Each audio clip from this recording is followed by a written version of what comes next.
Greetings to everybody, back again with yet another video.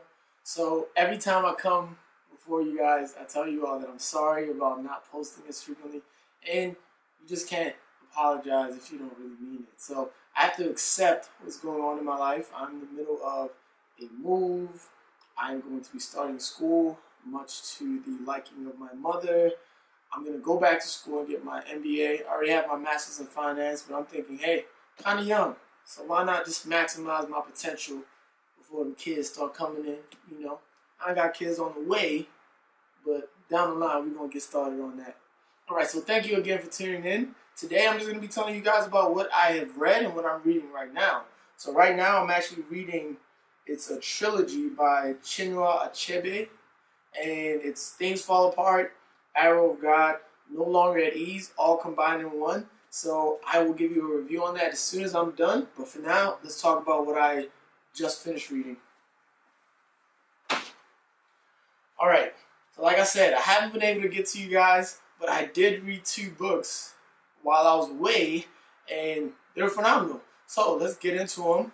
One of them is called The Other Wes Moore by Wes Moore. It was a New York Times bestseller, and I really enjoyed this book. The other one was The Whisperer of Fire by Dr. Anthony Okoh. So I actually met this guy. I met the author. I went to an event, and he was telling me that this book would really help me if I hadn't been back to Nigeria in a while. As in, it would give me some things that you would only know if you were in Nigeria. So I thought, hey, why not take my shot and read that? And both of these books are pretty good. So now I'm going to start with the more popular one, The Other Wes Moore. Honestly, it's kind of small. You can definitely pack this in your backpack or your man purse, whatever you into. I ain't judging you. But it's easy to carry around. That's one thing I like. The pages are very readable. It's kind of like a newspaper, a quality newspaper type of feel. It's got like some pictures in there. For those of you guys who just can't read books without pictures. So I like this book a lot. Now, these 2 books talk about some things that are very prevalent right now in the black community, especially with men. So one of them is friendship, you know, making sure that you're not being a follower in your friendships. And then the other thing is fatherhood.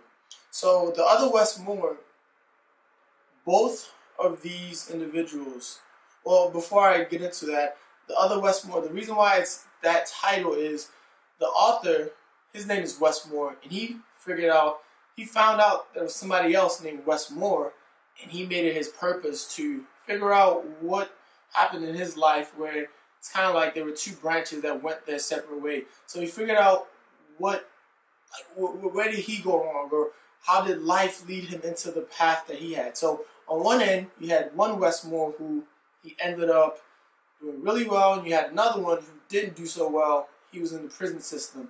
So that's why it's called The Other Wes Moore. One name, 2 fates. Now, both of these individuals, both of the Wes Moores, actually had absentee fathers. So this struck a chord with me because I had an absentee father, and the setting of this book is actually in Baltimore. So both of these cats were from Baltimore. So immediately I was drawn to this book because, you know me, I'm from Baltimore. I holler out, yo, yo, yo, and all that good stuff. And like I said, I didn't have a father growing up until my teenage years. So it was interesting to see how I related to both of these characters. There were times where they felt as though their friends were a better outlet because their moms couldn't really, you know, get a hold of them. And I felt the same way when I was coming up. And it was also interesting to see how the good Wes Moore found ways to, you know, make it out of the society without having such a terrible record. And I mean, if it wasn't for a strong mother who took the steps to get him outside of that community, he wouldn't have made it. So shouts out to all the beautiful moms, the single moms who day in and day out, they look out for their sons and they do whatever is possible to make sure that they can succeed in life. So thank you, Mom. I also want to thank my personal mom as well. And I would say one thing with this book that I didn't like, it was sort of one-sided. Like for me, the bad Wes Moore was more interesting than the good Wes Moore in a little bit of a way. So I don't know, maybe it's just me because I like to read something and, anticipate, oh, he's about to get into a fight, oh, he's about to, sell something, he's about to do something bad. And that's just a personal opinion of mine. But it would talk about one of the Westmores, and that would be more so him going to army school, going to military school, and him kind of getting good grades and meeting these great individuals. And it was good. But me personally, it was just, I would read the other side, and it's like, okay, well, it's this guy who's selling drugs on the street, and he living in Murphy Homes, and he got an older brother that is crazy, and he got big bars, it's crazy. So I would say that contrast kind of threw me off, because I'd be reading one side, I'm like, yo, I want to find out what happens to him, and then it will switch to the other guy. But I'm not going to give away too much of the plot, but what I would recommend is, this is a quick and easy read. A lot of people don't like to read these thick novels. It kind of intimidates them. This is not one of those. I think anybody can relate to this. If you are a teenager, if you are a male in your 20s, I would say this is a very good read, because growing up in Baltimore, we kind of faced the same challenges. We had the friends who would give us a quick buck. We had the means to, get in the streets and try and find our way. But, if it wasn't for God, who knows where we would have been. We could have been just like the other Westmore. But for a lot of us, like me and some of my peers, we're like the good Westmore. So I encourage everybody to read this. It brought back some memories of my childhood. And I really appreciate Westmore for taking the time out to go into a prison and actually find out more about this other individual. Could you imagine finding out somebody else that had your exact name, first name and last name? So for me, I have a pretty unique name. If there's anybody out there who knows somebody named Tobechi Lemchukwu, please let me know, because I will make it my personal mission to find them and see how their life's been. All right, so I'm going to put this down, and I'm going to talk about The Whisper of Fire. So, The Whisper of Fire by Dr. Anthony Okoh. So, first of all, I met this guy in person. He's a great guy, and I really got this book because I haven't been back to Nigeria in such a long time.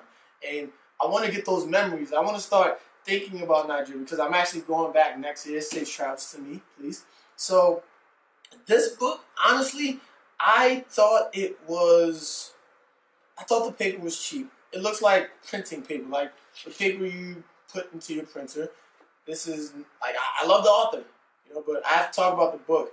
And I didn't think it was comfortable reading.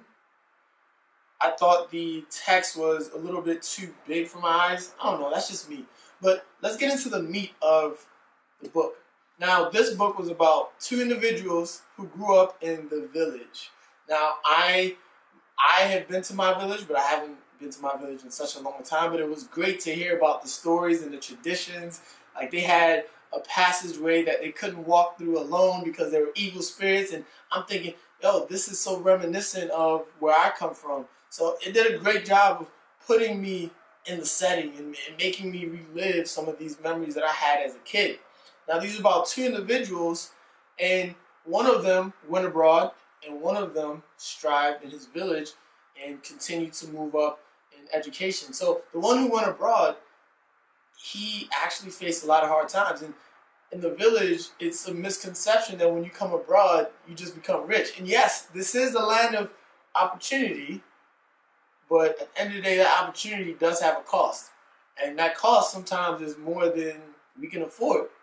So one of the individuals, he goes abroad, and he's heavily influenced by the white man, because the white man goes to the villages, and he's seen as the end-all, be-all. Like, oh, that's who we strive to be. And that's something that I find that is an issue with my Nigerian culture, because a lot of times we tend to assimilate and not be so proud of our heritage.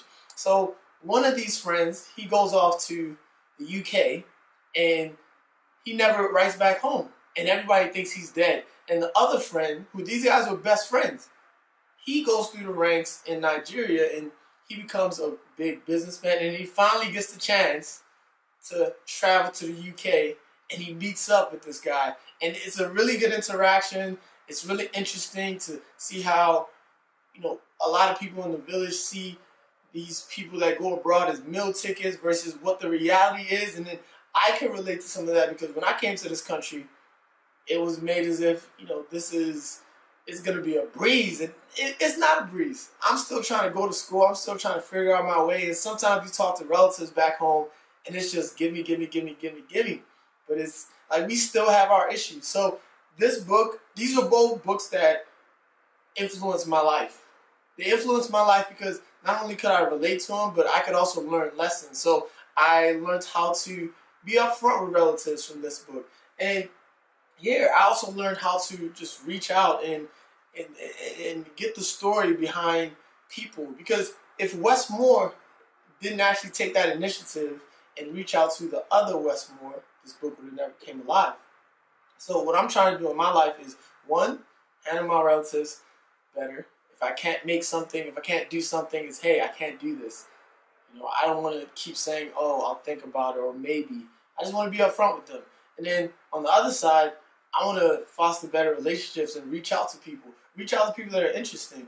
I've done something in the past month where some of my friends that I haven't had the time to catch up with, I just invite them out to a Wizards game. I'm a season ticket holder, and we just go catch up. We catch a drink, and at the end of the day, I feel much better about our relationship. All right, so thank you guys for paying attention.